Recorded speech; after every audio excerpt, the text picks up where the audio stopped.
Bismillahirrahmanirrahim. Assalamualaikum warahmatullahi wabarakatuh. Alhamdulillahirabbil alamin wa bihi nasta'in wa ala umuri dunya waddin wassalatu wassalamu ala asrofil anbiya'i wal mursalin wa ala alihi washabihi ajmain amma ba'd. Pertama-tama marilah kita panjatkan puji dan syukur kehadirat Ilahi Rabbi yang mana telah memberikan kita beribu-ribu nikmat, yakni diantaranya nikmat iman, Islam, dan ihsan. Kedua kalinya sholawat beserta salam semoga tercurah limpahkan kepada baginda kita, yakni Nabiyana wa Habibana Muhammad Sallallahu Alaihi Wasallam, yang mana telah membawa kita dari zaman jahiliyah menuju zaman Islamiyah. Pada kesempatan ini, izinkan saya menyampaikan dakwah bukan untuk menasihati orang lain, melainkan untuk menasihati diri saya pribadi, dengan judul mengajak hati kembali kepada Allah. Sebab seringkali lisan kita pandai berbicara, namun hati dan perbuatan kita belum sepenuhnya sejalan. Wahai diriku, seringkali engkau larut dalam kesibukan dunia, mengajar prestasi, harta, dan pengakuan manusia. Namun jarang sekali engkau bertanya, untuk apa aku hidup?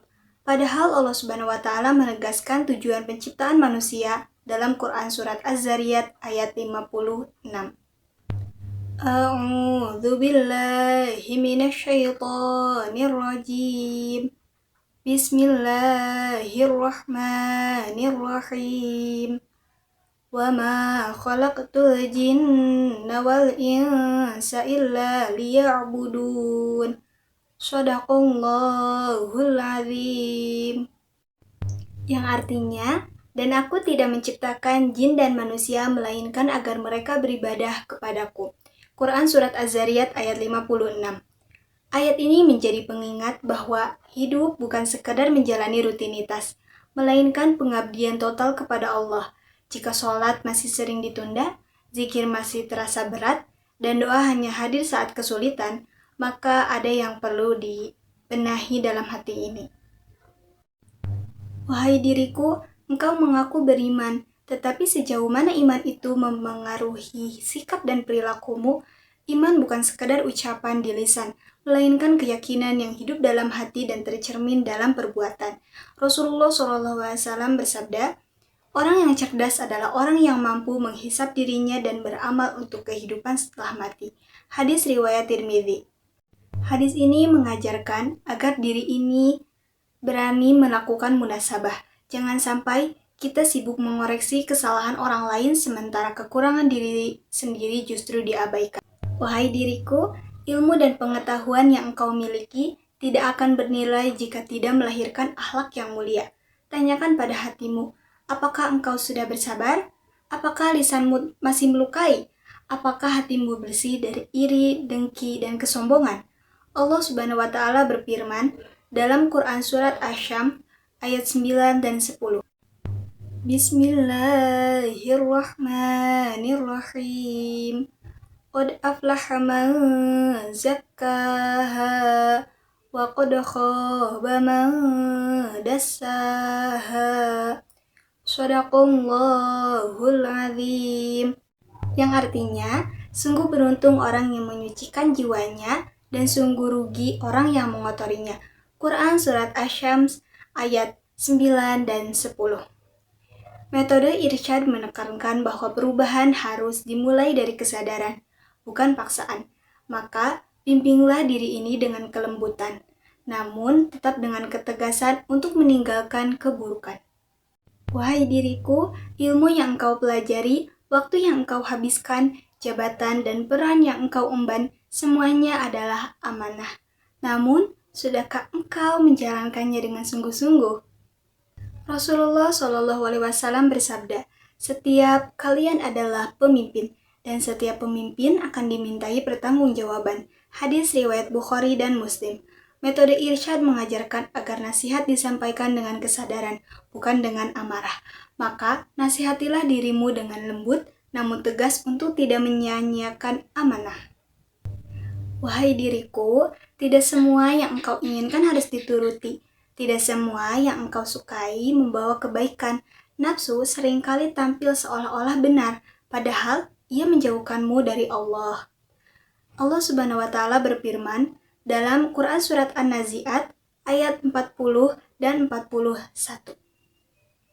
A'udzu billahi minasyaitonir rajim.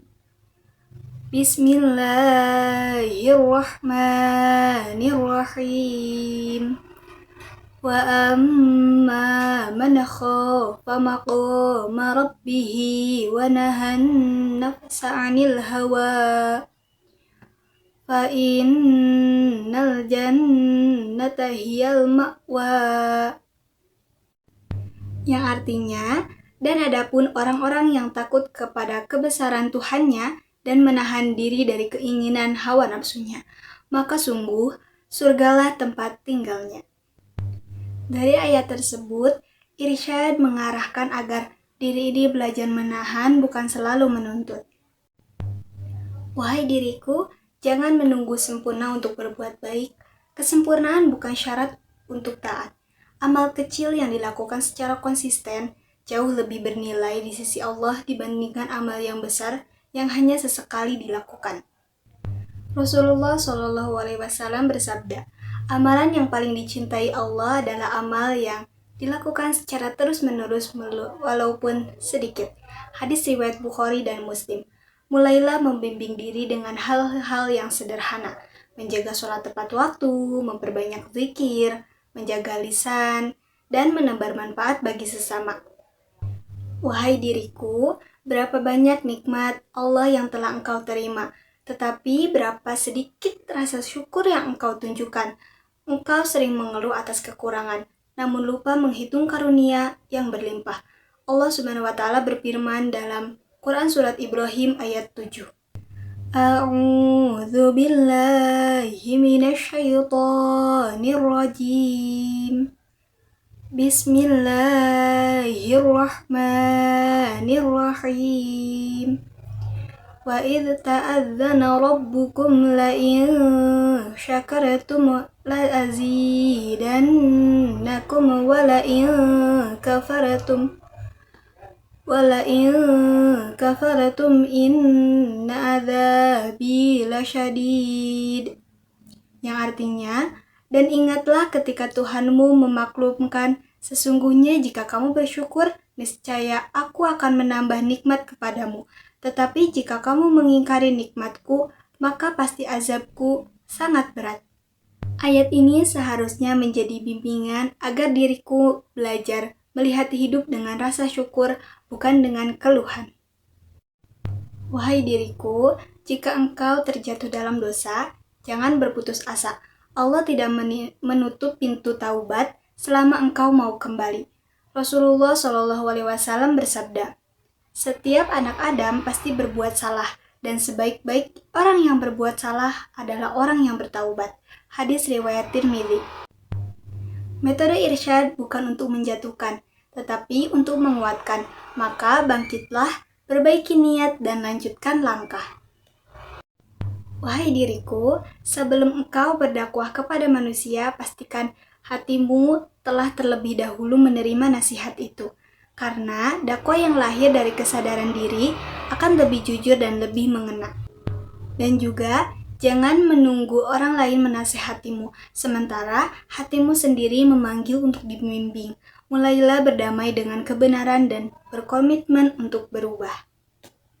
Semoga Allah Subhanahu wa Ta'ala senantiasa membimbing diri ini untuk tetap berada di jalannya, menguatkan iman, memperbaiki akhlak, dan menjadikan hidup ini bernilai ibadah. Amin ya Allah ya Rabbal Alamin. Cukup sekian dakwah yang bisa saya sampaikan. Mohon maaf bila ada kesalahan. Wabillahi taufiq wal hidayah. Wassalamualaikum warahmatullahi wabarakatuh. Oh my God!